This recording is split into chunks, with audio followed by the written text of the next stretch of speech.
nós temos a alegria de receber à tribuna da casa esta noite a nossa irmã Magali Graff. Ela é trabalhadora, integrante do Centro Espírita Jesus Nazareno, da cidade vizinha de Itajaí. Agradecendo já pela disponibilidade, disposição em atender os convites que a casa lhe faz. E ela vai discorrer sobre o assunto, a verdadeira propriedade. A palavra é sua. Obrigada, boa noite. Nós vamos falar sobre esse tema que está inserido no Evangelho segundo o Espiritismo, a verdadeira propriedade, né? E o que Jesus nos colocou sobre o que seria a verdadeira propriedade. E nós vamos nos reportar a um livro psicografado por Francisco Cândido Xavier, do espírito Humberto de Campos, Boa Nova. Humberto de Campos foi um espírito, enquanto encarnado, um jornalista, político, enfim, e ele, 3 anos após o seu desencarne, começou a psicografar através de Chico Xavier. Também conhecido como Irmão X, nós vamos contar a história dele, né, mas fica para quem quiser conhecer um pouco mais. E aqui ele narra várias passagens e que ele foi buscar no plano espiritual sobre a vida de Jesus. E nós vamos falar sobre o servo bom que está aqui. E como jornalista investigativo, imagina se hoje nós temos recursos para buscar online, né, os fatos, imagina no plano espiritual. Como quando dizem os espíritos que se vê ao vivo e a cores a história. Então, nos conta Humberto de Campos, a condenação da riqueza se firmara no espírito dos discípulos, com profundas raízes, a tal ponto que, por várias vezes, foi Jesus obrigado a intervir de maneira a pôr termo às contendas insignificantes e injustificáveis. Naquela época, já se discutia sobre a riqueza, sobre a propriedade, sobre os valores materiais.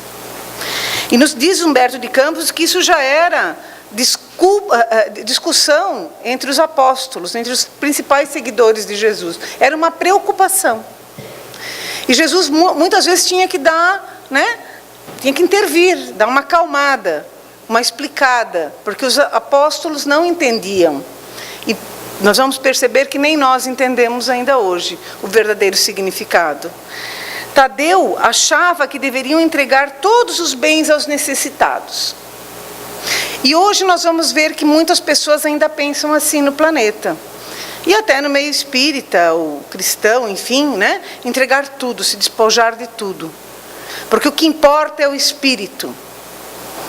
Filipe dizia, ninguém deveria ter mais do que uma camisa, uma calça, um sapato. E Levi, que era dos apóstolos o mais instruído, né, tinha uma função de, hoje seria de contador, ele criticava os que fingem ser pobres para não pagar os impostos, porque na época já tinha aqueles que se evitavam, né, que fugiam de pagar as obrigações e se revoltavam com o fato de pagar impostos. Então se fingiam de pobres. Se fingiam de miseráveis. E eram aqueles que diziam assim, eu não posso. Alguém vinha pedir uma conta, não posso. Alguém vinha pedir uma, não posso. Não tem e vai faltar. Será que nós poderíamos dizer que ainda encontramos pessoas assim? Nos dias de hoje? Ou mudou 2000 e poucos anos atrás? É essa a reflexão. E continua Humberto de Campos. Chegara o dia em que o mestre se ausentara da Galileia para a derradeira viagem a Jerusalém. A última ida a Jericó antes do suplício era aguardada com curiosidade imensa. Grandes multidões se apinhavam na estrada. Então, Jesus estava indo para a passagem da Páscoa.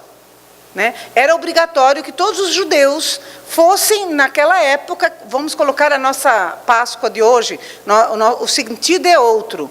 Hoje nós refletimos sobre a crucificação de Jesus. Na época, os judeus obrigatoriamente iam louvar nos templos a libertação do povo hebreu, né, deles, do jugo egípcio. Então Jesus também foi com os apóstolos. E seria a última, porque ali ele seria crucificado. E eles passavam, todos passavam necessariamente e pernoitavam em Jericó, que era uma terra, uma cidade próspera, comerciante, porque todas as caravanas, todas as pessoas tinham que pernoitar, porque era muito longo para caminhar, né, ou para andar de carroça, ou enfim. E era uma cidade assim de grande comércio, onde se falavam várias línguas, porque os povos acabavam ficando ali, muitas pessoas acabavam ficando. Né? Vamos imaginar Balneário Camboriú. Hoje, né, muitas pessoas acabam gostando, ficando e criando a sua vida ali, formando uma nova vida. Né? Então, grandes multidões se apinhavam, estavam em volta da cidade, ou da estrada que levava a Jericó, porque sabiam que Jesus, era o boca a boca, né?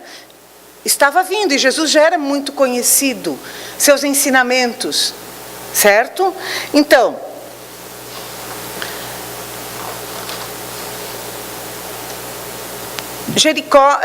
Zaqueu era o chefe dos cobradores de impostos, um publicano, eram assim chamados cobradores de impostos.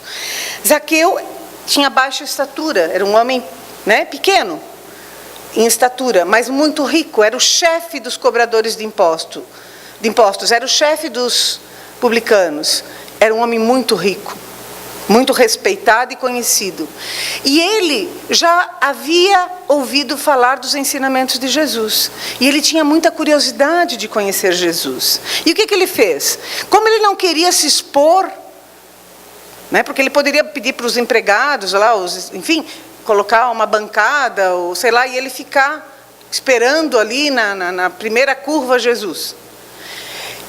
Mas ele, ao mesmo tempo, queria conhecer Jesus, ele subiu em cima de uma árvore, um sicômoro, ou então hoje nós chamaríamos de uma figueira, uma árvore frondosa, forte, porque ele pensou, daqui eu vou ver Jesus. E, como chefe dos publicanos, como todos os publicanos e cobradores de impostos, ele era odiado pelos judeus. Por quê? Porque os judeus odiavam, não só porque eles cobravam impostos, mas porque eles tinham que cobrar impostos para Roma. Né? Então eles consideravam os publicanos, os cobradores de impostos, duplamente traidores, porque traíam o povo em função de cobrar os impostos para a Judeia, mas os impostos para Roma, e o povo pagava muito. Além do que, muitos dos publicanos enriqueciam de uma forma muito grande, porque a famosa propina. Então, Roma exigia, digamos assim, que se cobrasse R$500 de cada um. Eles cobravam, os impostos da Judeia seriam mais 100. Eles cobravam 1.000, 1.500, 2.000. Para quem ficava o lucro? Para eles, né? A famosa propina já tinha lá. Então, eles eram assim, verdadeiramente odiados. De um modo geral, todos, né? Então, Zaqueu soube da vinda de Jesus e subiu na árvore. Jesus passou pela árvore, parou, olhou para Zaqueu e disse: Zaqueu, desce dessa árvore, porque hoje necessito da tua hospitalidade e da tua companhia. Desce dessa árvore. Parou todo mundo, né? Imagina, os apóstolos, todo mundo. Desce dessa árvore, porque eu necessito da tua hospitalidade. Eu vou ficar na tua casa. E necessito da tua companhia. Isso foi um escândalo para o povo, mas principalmente para os discípulos. Porque os discípulos, eles se organizavam, iam na frente, ou mandavam gente, enfim, porque já tinha simpatizantes dos ensinamentos de Jesus em todas as cidades da região. E Jesus pernoitava na casa dos simpatizantes, pessoas simples. E já havia alguém preparado. Mas o que Jesus fez? Chamou a atenção dele, Zaqueu, e disse: olha, eu vou dormir na tua casa. Os apóstolos ficaram horrorizados, né? Zaqueu desceu feliz, o mestre deu o braço ao publicano e escutava, atento às suas observações mais insignificantes, com grande escândalo da maioria dos discípulos. Não só, imagina, Zaqueu ficou muito feliz. E Jesus deu o braço para Zaqueu, como quem dá um braço para um grande amigo. E fica conversando, sabe? Falando sobre o dia, está quente, vamos lá. Isso deixou os apóstolos e todos em volta muito mais escandalizados. Não se tratava de um homem que deveria ser condenado, pergunta Filipe a si próprio. Então os apóstolos começaram, não podiam falar abertamente, mas em pensamento começaram a criticar Jesus. Disse Filipe: não se trata de um rico que deveria ser condenado? Porque Jesus, eles acreditavam, condenava a riqueza. E Simão Pedro refletia intimamente: como justificar tudo isso? O que nós vamos dizer para as pessoas, né? Quando nós ensinarmos sobre o Evangelho? Se Zaqueu é um homem de dinheiro e pecador perante a lei, como é que nós vamos justificar agora os ensinamentos do Cristo? Zaqueu estava, por sua vez, extasiado. E recebeu a todos com uma leve refeição. Convidou a todos, não só os apóstolos e Jesus, para fazer uma leve refeição. Enquanto comiam, Jesus conversava com os discípulos sobre a nova doutrina. E Zaqueu ouvia e, sabedor de que Jesus condenava as riquezas obtidas de modo criminoso, falou com sinceridade: Senhor, é verdade que eu tenho sido observado como um homem de vida reprovável. Mas desde muitos anos venho procurando empregar o dinheiro, de modo a que todos que me rodeiam na vida, né, possam ter benefícios. Compreendendo que aqui em Jericó havia muitos pais de família sem trabalho, organizei múltiplos serviços de criação de animais e de cultivo de terra. E Jesus disse: abençoado seja teu esforço, Zaqueu. Aí Zaqueu disse assim: olha, além de tudo, eu tenho muitos servos, muitos empregados. Se eles necessitam de algo, eu vou lá e ajudo. Aí Jesus disse: regozijo-me contigo, porque todos, na verdade, somos servos do nosso Pai. Zaqueu sentiu-se recompensado e feliz com as palavras de Jesus. Ele sentia-se injustiçado e era acusado, se sentia acusado, muitas vezes de forma injustiçada. Imagina, publicano, rico, chefe dos publicanos, o povo falava dele o tempo todo, e mal. Não tinha o que ele fizesse que agradasse, de modo geral, as pessoas. Mas ele se justifica, porque ele empregava grande parte da sua riqueza comprando terras. Na época não havia indústrias como temos hoje, mas o que ele fazia? Empregava pais de família, pessoas, para cuidar dos animais, para cuidar das terras. E diz Humberto de Campos que vinha gente até de Jerusalém em busca de trabalho. Zaqueu disse o seguinte, diante disso: Senhor, Senhor, tão profunda é a minha alegria, que repartirei hoje com todos os necessitados a metade dos meus bens. E se em alguma coisa tenho prejudicado alguém, vou indenizá-lo de forma quadruplicada, 4 vezes mais. Aí, vamos parar para refletir um pouquinho. Ele ficou extasiado, feliz, imagina, porque ele se sentiu recompensado pelo mestre, reconhecido, e disse: olha, de hoje em diante eu vou repartir metade do que eu tenho com as pessoas necessitadas. Aí eu me pergunto, será que um de nós teria coragem de fazer isso, de dizer isso diante de Jesus? Eu tenho R$1.000. Jesus, de hoje em diante eu vou viver com 500. 500 eu vou doar. Eu tenho 3 casas, 1,5 ou 2 eu vou doar. E ele disse o seguinte: a lei romana dizia que se alguém fosse prejudicado, a pessoa teria que dar um quinto da dívida. Ele ia dar 4 vezes mais, iria recompensar. Eu errei, eu tirei, de hoje em diante eu vou procurar aquela pessoa e vou dar 4 vezes mais financeiramente. Ou, enfim. Jesus o abraçou com um formoso sorriso e respondeu.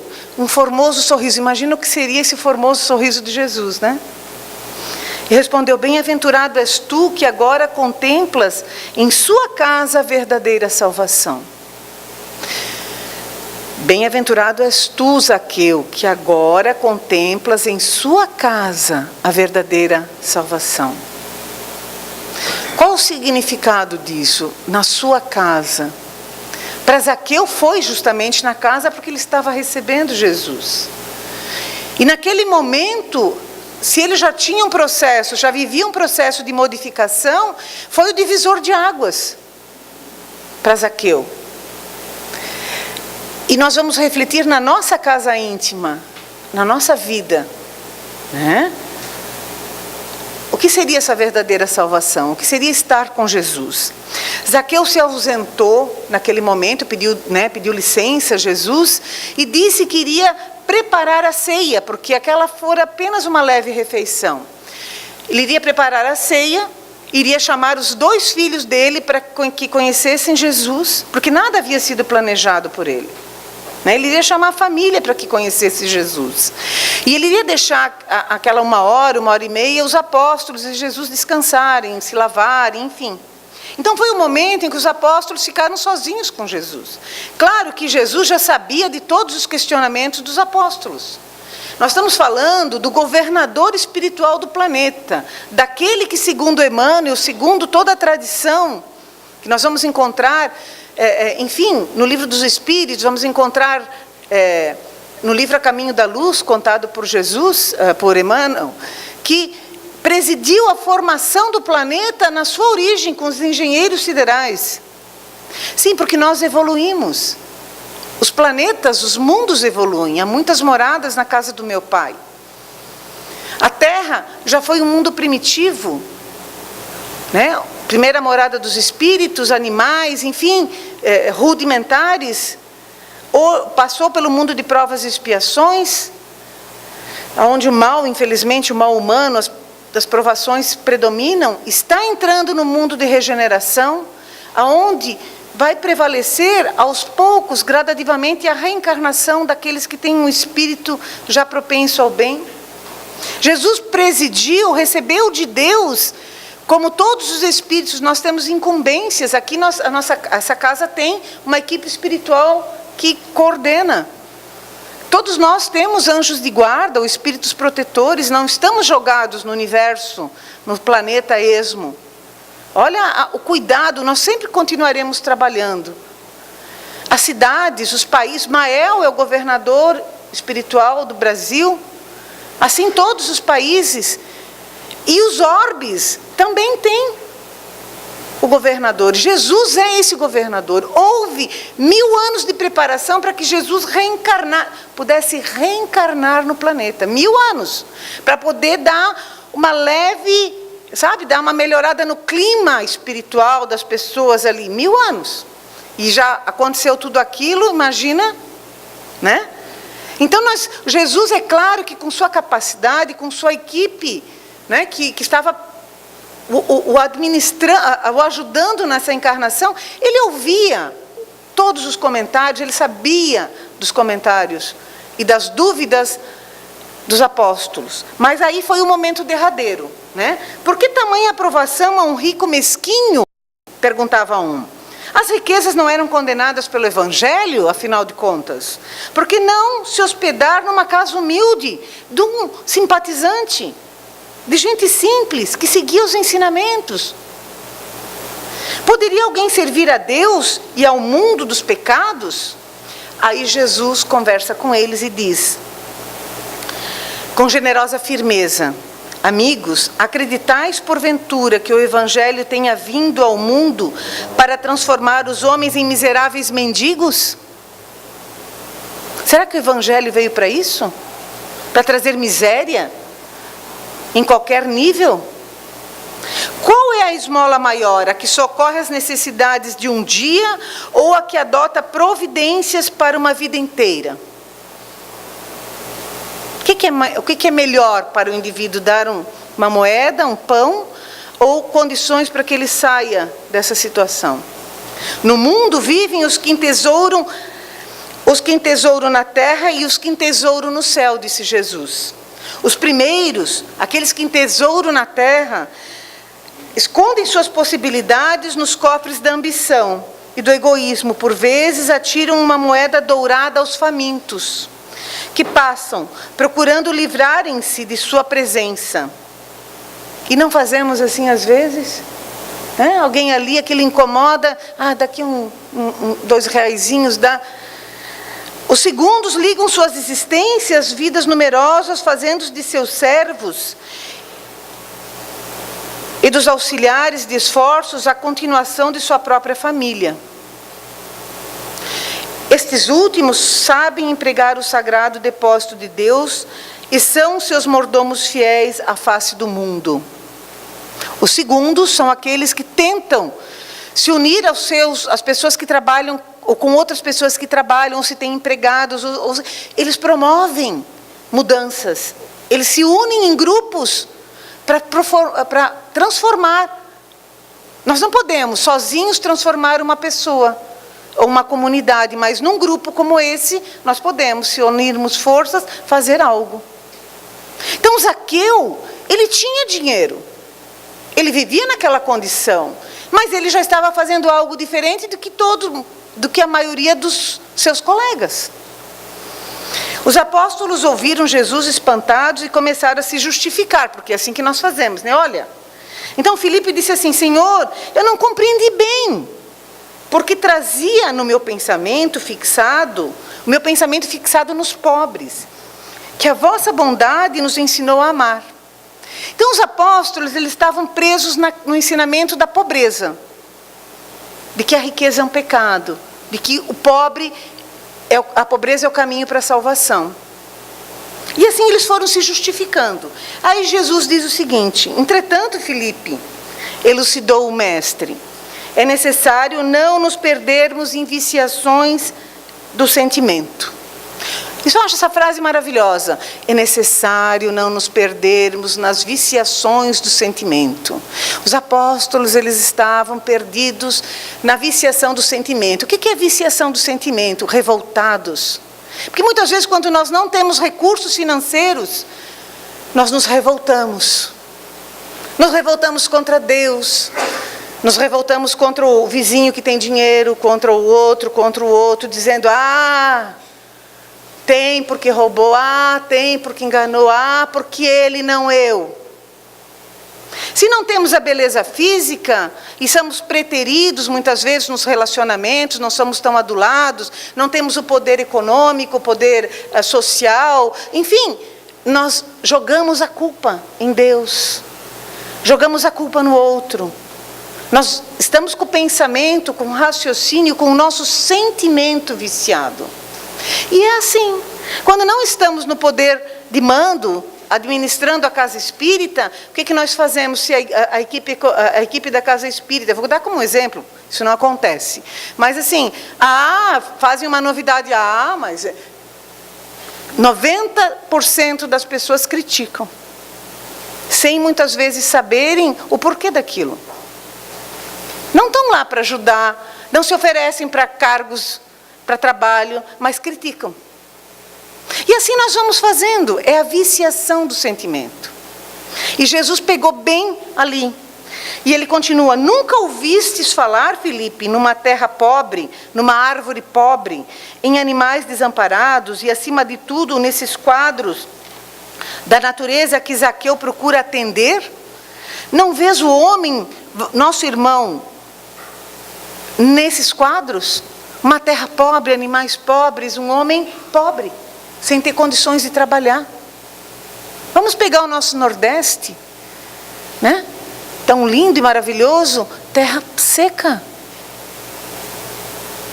Vamos colocar água lá para ver se não se transforma numa Santa Catarina, no Rio Grande do Sul, onde chove mais, a terra não volta a ficar fértil. É isso, é mais ou menos isso. Então, assim, é fácil criticar, mas o que eu vou fazer para mudar aquilo? Para dar condições, né? Nós reclamamos, eu estava reclamando do calor, que esse verão foi muito quente, eu não simpatizo muito com calor. E aí, a gente critica, mas assim, você trabalhar com 40 graus, direto, sol a sol, é difícil ter ânimo. E no fresquinho nós temos mais ânimo para fazer as coisas. Então, são as viciações do sentimento, daí por trás começa a gerar o preconceito. E Jesus vai colocando: o mendigo sem responsabilidade, a não ser da sua própria manutenção, ou de um pai carregado de filhinhos a lhe pedirem pão. De quem é a maior responsabilidade? Do mendigo sem responsabilidade, que só está esperando pão, o dinheiro, né? Ele é um infeliz, mas ele está ali. Ele é um infeliz, mas ele é um parasita da sociedade, ou não é? Porque ele está sendo sustentado. É claro que tem a gente vai olhar todo o histórico espiritual por trás dele, e por trás de tantos necessitados. Isso não quer dizer que eu vou dizer, não, olha, não vou ajudar. Não. Mas o que Jesus está fazendo?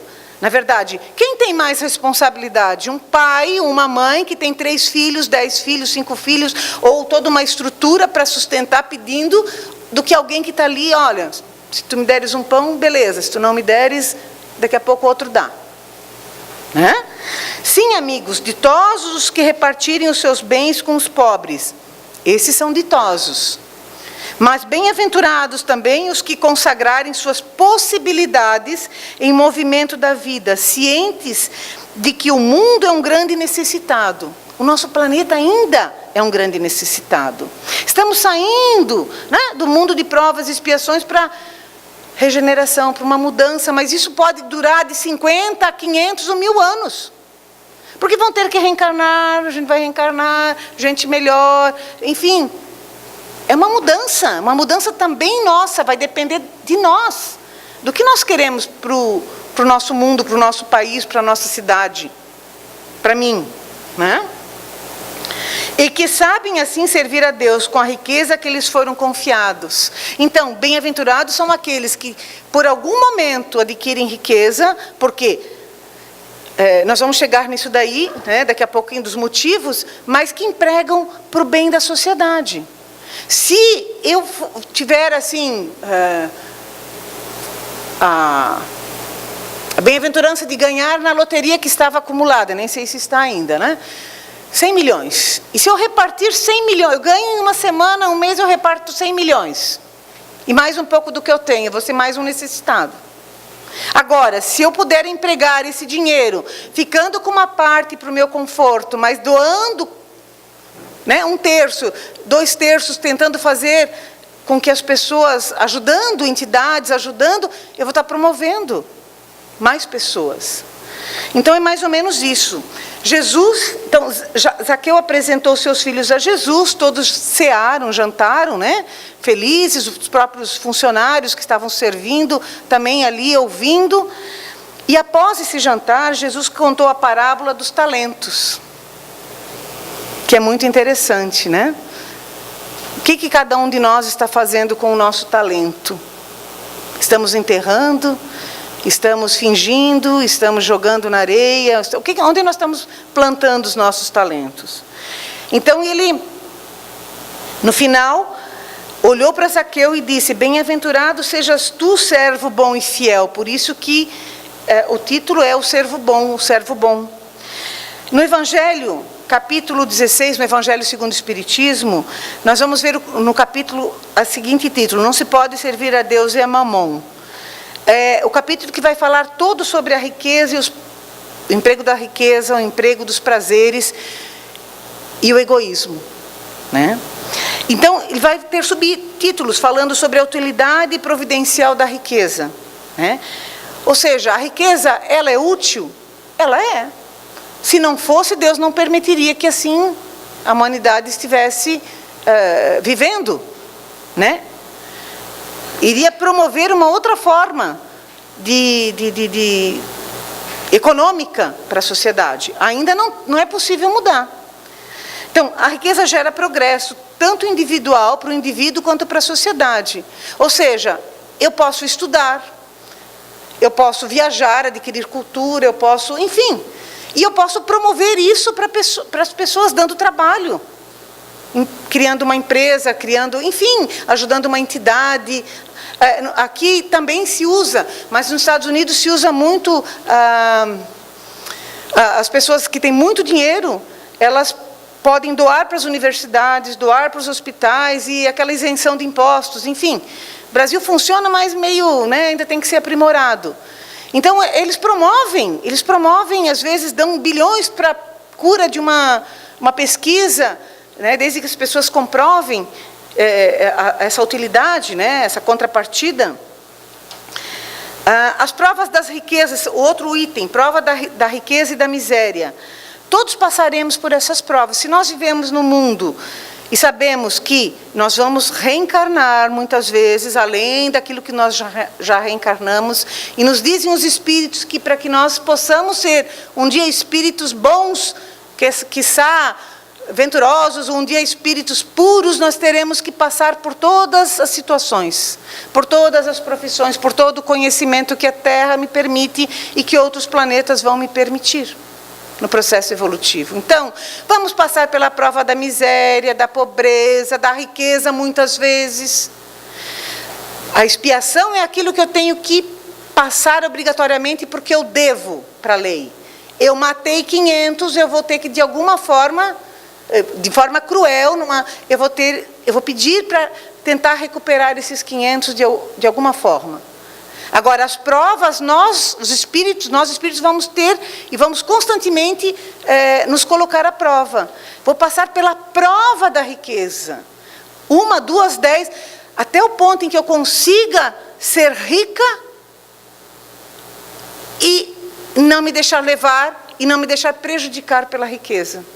Consiga viver e distribuir isso de forma igual, promovendo justiça, né? Como pela prova da miséria, da dificuldade financeira. Desigualdade das riquezas é outro subitem desse capítulo. Porque todos os homens, pergunta Kardec, porque todos os homens não são igualmente ricos. Por quê? Pelo processo da reencarnação? Sim, mas também nos respondem os espíritos de forma sucinta, sem enrolação. Não o são por uma razão muito simples, é que não são igualmente inteligentes. Porque a inteligência nós vamos desenvolvendo pelo esforço também, né? Uns são mais inteligentes, ativos e laboriosos para adquirir. Então nós temos que ser inteligentes, ativos, porque tem gente que quer né, ganhar na loteria, daí alguém diz assim, mas pelo menos joga, criatura, vai lá e compra o bilhete e joga. Né? Quer dizer, tem gente que não se esforça muito. Né? E nem laboriosos, não trabalham o suficiente. Nem moderados e previdentes para conservar, porque eu também tenho que ser moderada e previdente para conservar, porque se eu saio gastando, 100 milhões é muito dinheiro, mas se torra rapidinho. 10 mil é muito dinheiro, mas eu posso gastar já. Né?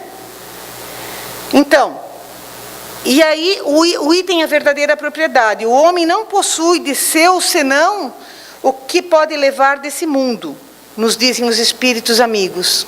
O que nós vamos levar desse mundo? A conta bancária? Nem a escova de dente. Nem o carro. E a gente vê que muitas pessoas, assim, alguns milionários, tentavam enterrar até o próprio carro, né? Como os faraós antigamente. Para quê? Vai alguém lá e desenterra. Porque não queriam doar, assim, o carro vai comigo, a minha limusine vai comigo, sei lá. Bobagem. O apego.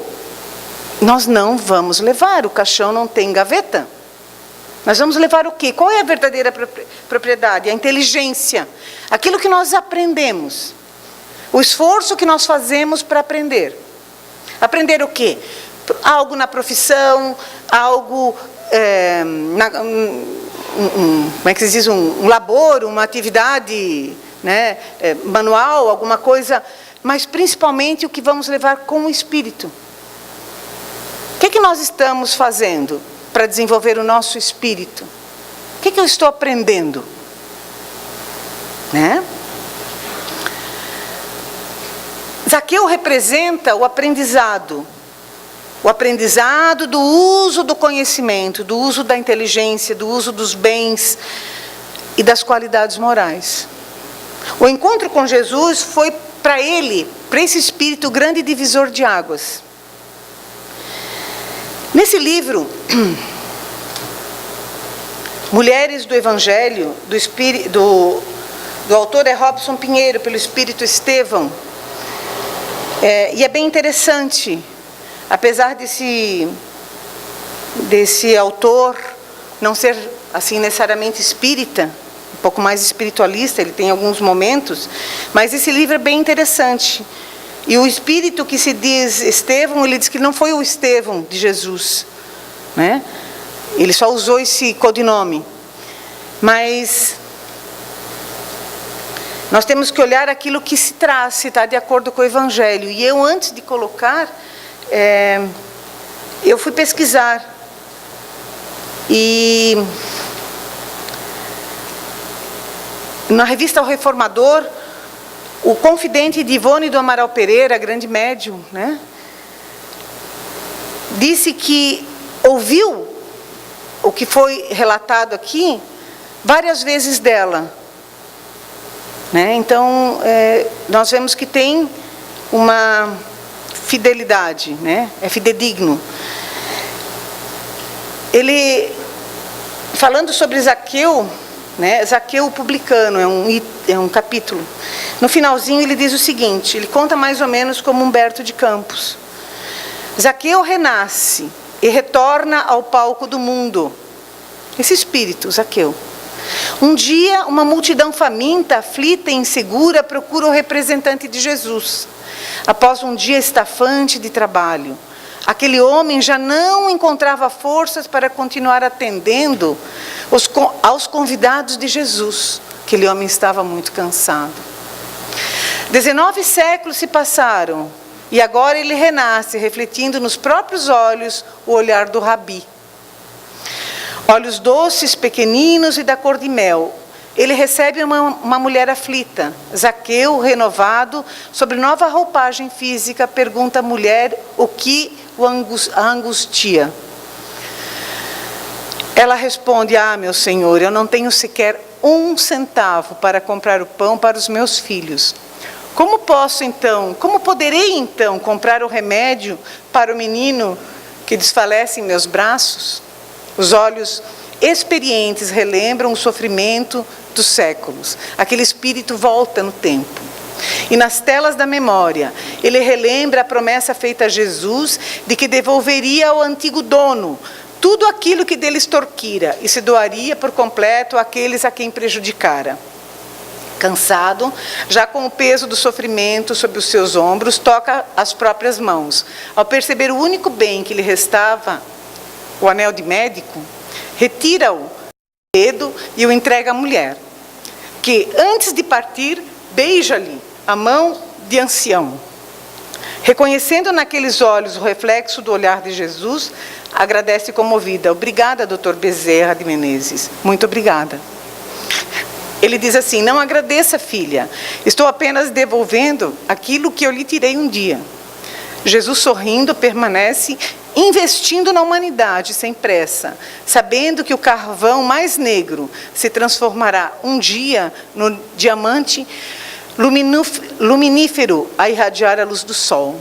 Então, nós vemos que Jesus continua investindo enquanto governador do planeta. Ele ainda é o nosso governador e vai permanecer. Ele mesmo disse que nenhuma ovelha do meu Pai se perderia. As ovelhas somos nós. Ele sabe das nossas dificuldades.